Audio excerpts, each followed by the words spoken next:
In example number 11, which is similar to problem 16 on the exam review, a researcher is examining the relationship between family income and student financial aid, and the data are summarized in this table.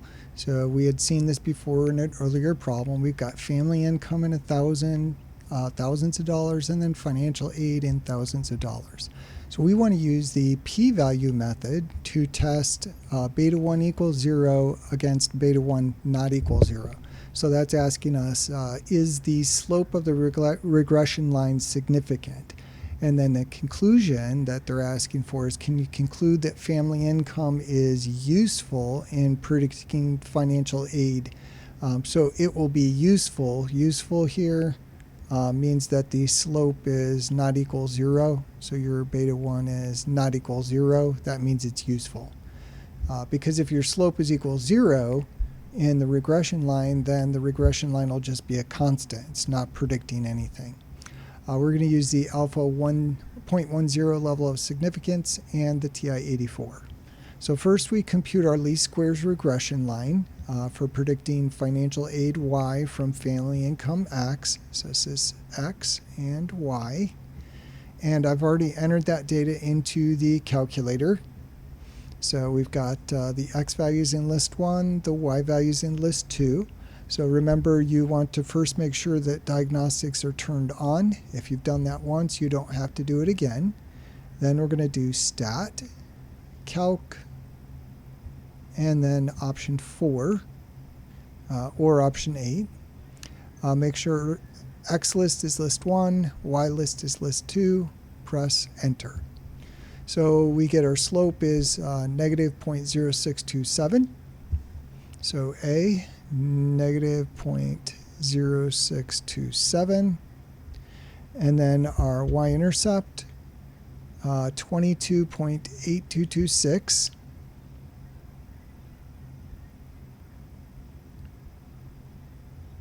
And then our coefficient of correlation, negative 0.4897, and that is right here.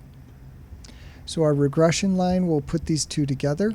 So negative 0.0627x plus 22.8226.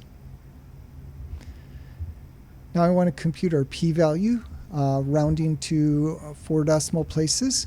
So to do that, we're going to do stat, test, lin-reg t-test, and then enter.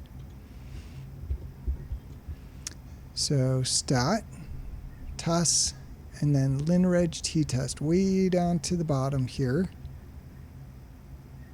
Right there, lin-reg t-test, option F, press enter.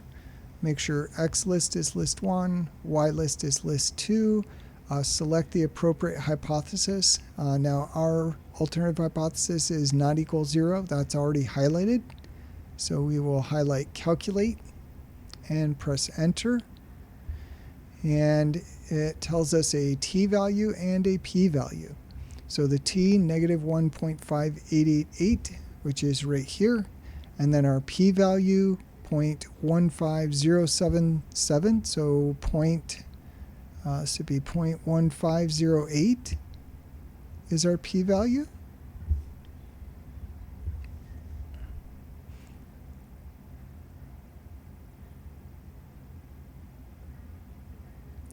And then to finish this part up, we want to determine whether to reject H0.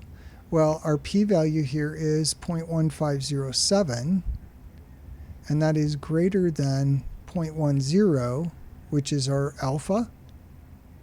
So if p is greater than alpha, you do not reject. So we do not reject H0.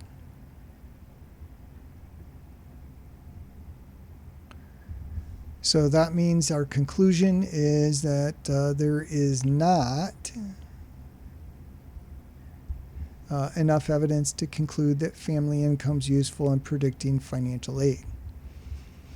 So that's saying that this model is not very useful, at least with a two-sided hypothesis test. However, what if we did a one-sided hypothesis test?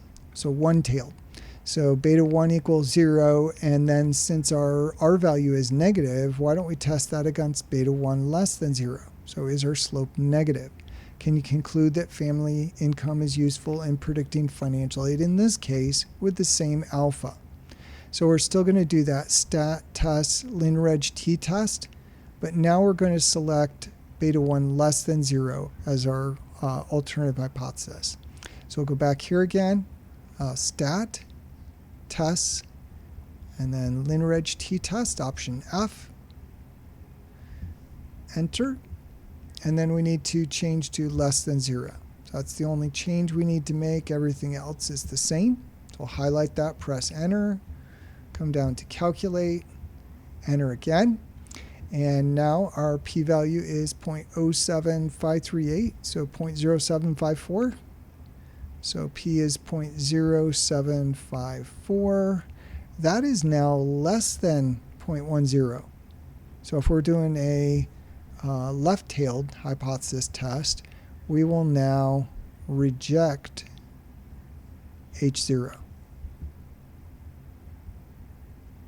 So if we're doing a one-tailed test, left-tailed, then there is enough evidence to conclude that family income is useful in predicting financial aid. So your conclusion can change depending on whether your test is two-tailed or one-tailed. So it's important that you mark what your alternative hypothesis is.